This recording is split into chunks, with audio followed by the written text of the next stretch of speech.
What if I told you that giants once walked among us, beings so massive, so terrifying, that they seemed more like myth than reality? But these weren't just campfire stories or exaggerated folklore.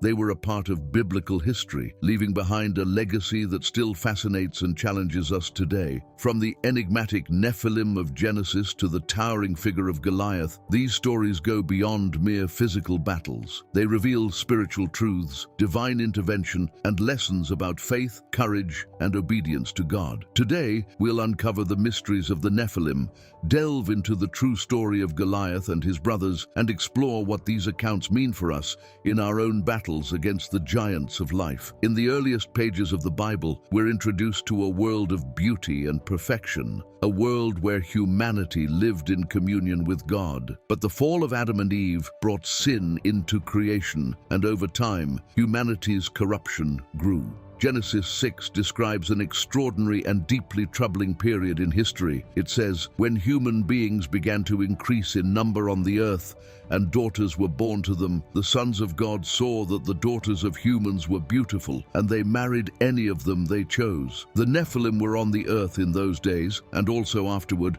When the sons of God went to the daughters of humans and had children by them, they were the heroes of old, men of renown. This passage opens the door to one of the most debated mysteries in Scripture. Who were the sons of God? Were they fallen angels, as many believe? And what about the Nephilim? Were they literal giants, as described in ancient texts, or something else entirely? The most widely accepted interpretation identifies the sons of God as angelic beings who rebelled against their creator. Their unnatural union with human women produced the Nephilim, a hybrid race of immense stature and strength. These beings weren't just anomalies, they represented a deep perversion of God's creation, a mixing of the divine and human realms that defied his order.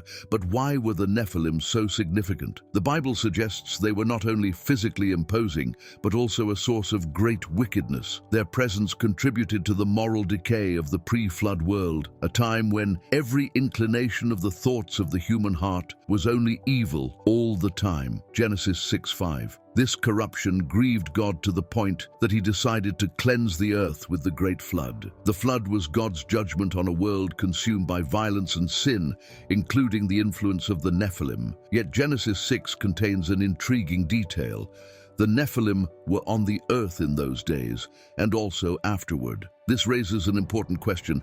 How did the Nephilim, or at least their legacy, survive the flood? Some scholars suggest that their lineage reappeared through Noah's descendants, particularly Ham, whose descendants, the Canaanites, became associated with giants. Others theorize that fallen angels may have returned to interact with humanity, perpetuating the cycle of rebellion. By the time the Israelites began their conquest of Canaan, giants were a well-known presence in the land. Numbers 13 recounts the report of the 12 spies sent by Moses to scout the Promised Land. 10 of the spies were filled with fear, saying, "We saw the Nephilim there, the descendants of Anak come from the Nephilim. We seemed like grasshoppers in our own eyes, and we looked the same to them." The Anakim, a race of giants believed to be descendants of the Nephilim, became infamous in Canaan.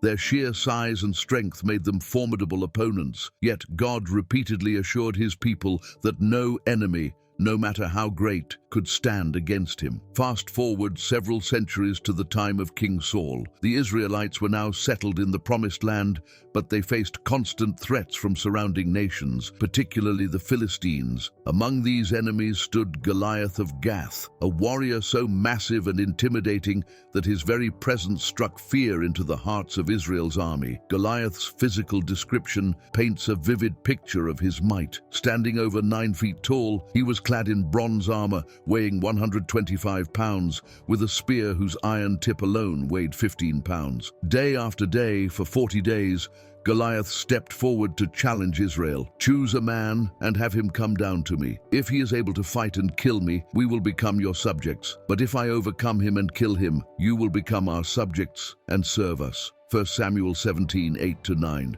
This wasn't just a battle of nations, it was a confrontation of faith. Goliath wasn't merely defying the armies of Israel, he was mocking their God. His challenge symbolized more than physical dominance. It was a spiritual insult, a declaration that the God of Israel was powerless against the might of the Philistines. While the Israelites cowered in fear, a young shepherd named David arrived on the battlefield. Sent by his father to deliver food to his brothers, David was outraged when he heard Goliath's taunts. Who is this uncircumcised Philistine that he should defy the armies of the living God? David asked, his voice filled with righteous indignation. Though he was the youngest of Jesse's sons and had no military experience, David's faith was unshakable. He recounted how God had delivered him from the paw of the lion and the bear while tending his sheep, declaring that the same God would deliver him from Goliath. Rejecting King Saul's offer of armor, David chose simplicity and faith over conventional wisdom. He picked up 5 smooth stones from a stream and prepared to face the giant. Why 5 stones? Some suggest it was because David knew Goliath had 4 brothers, giants who might also rise against him.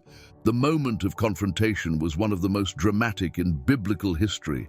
Goliath, seeing David approach, mocked him. "Am I a dog that you come at me with sticks?" But David's response was a declaration of faith and defiance. "You come against me with sword and spear and javelin, but I come against you in the name of the Lord Almighty, the God of the armies of Israel, whom you have defied." With a single stone, slung with precision and divine guidance, David struck Goliath in the forehead.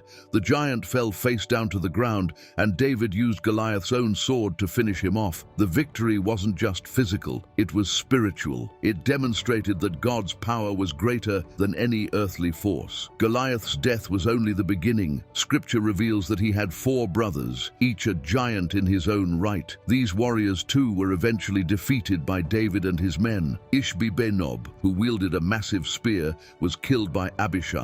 Saph, another giant, fell in battle. Lahmi, Goliath's brother, was slain by Elhanan. An unnamed giant with 6 fingers on each hand and 6 toes on each foot was killed by Jonathan, David's nephew. Each victory underscored the theme that God's people, when armed with faith and courage, can overcome even the most formidable foes. The giants of the Bible symbolize more than physical opposition.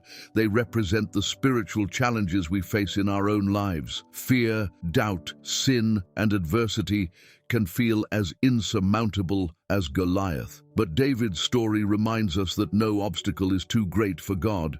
We too are called to face our giants with faith. Like David, we must remember that the battle belongs to the Lord. The story of the Nephilim, Goliath and his brothers, is more than a fascinating piece of history. It's a reminder of God's power and faithfulness. No matter what giants stand in your way, remember that the same God who empowered David is with you. So what giants are you facing today? Stand firm, trust in God, and know that with him, no battle is too great to overcome.